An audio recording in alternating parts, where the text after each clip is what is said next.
আশা করি আপনারা সকলেই ভালো আছেন। আজকের ভিডিওতে আমরা মেডিটেশন সম্পর্কে আলোচনা করব।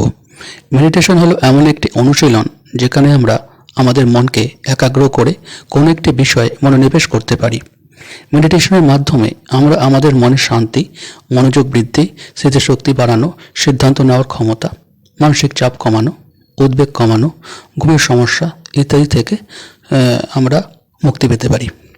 মেডিটেশন অনেক প্রকার হয়, এর মধ্যে কয়েকটি উল্লেখযোগ্য, যেমন ভিজুয়াল মেডিটেশন। এই ধরনের মেডিটেশনে আমরা আমাদের চোখ বন্ধ করে কোনো একটি চিত্র বা প্রতীককে মনে মনে ধারণ করবার চেষ্টা করি। শ্বাস প্রশ্বাসের মেডিটেশন। এই ধরনের মেডিটেশনে আমরা আমাদের শ্বাস প্রশ্বাসের উপর মনোনিবেশ করি। শরীরের অনুভূতির মেডিটেশন। এই ধরনের মেডিটেশনে আমরা আমাদের শরীরের বিভিন্ন অংশের অনুভূতিগুলি অনুভব করি। ধ্যান মেডিটেশন। এই ধরনের মেডিটেশনে আমরা কোনো একটি শব্দ বা বাক্যাংশকে বা কোনো পজিটিভ চিন্তাকে মনে মনে পুনরাবৃত্তি করি। মেডিটেশন শুরু করার জন্য প্রথমে একটি নির্জন স্থানের প্রয়োজন, যেখানে শান্তিতে মেডিটেশন করা সহজ হয়।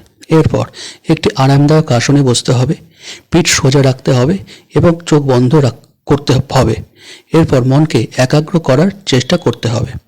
মেডিটেশন করার জন্য প্রথমে অল্প সময় থেকে শুরু করতে হবে, যেমন 5 থেকে 10 মিনিট। ধীরে ধীরে মেডিটেশনের সময় বাড়াতে হবে। মেডিটেশন একটি অত্যন্ত উপকারী অনুশীলন। নিয়মিত মেডিটেশন করলে আমাদের মানসিক ও শারীরিক স্বাস্থ্যের উন্নতি ঘটে। তাই আজই মেডিটেশন শুরু করুন এবং উপভোগ করুন এর অসাধারণ উপকারিতাগুলি। ভিডিওটি এখানেই শেষ করলাম। আশা করি ভিডিওটি আপনাদের উপকারে আসবে। আপনারা সকলে ভালো থাকুন আর সুস্থ থাকুন। Thank you.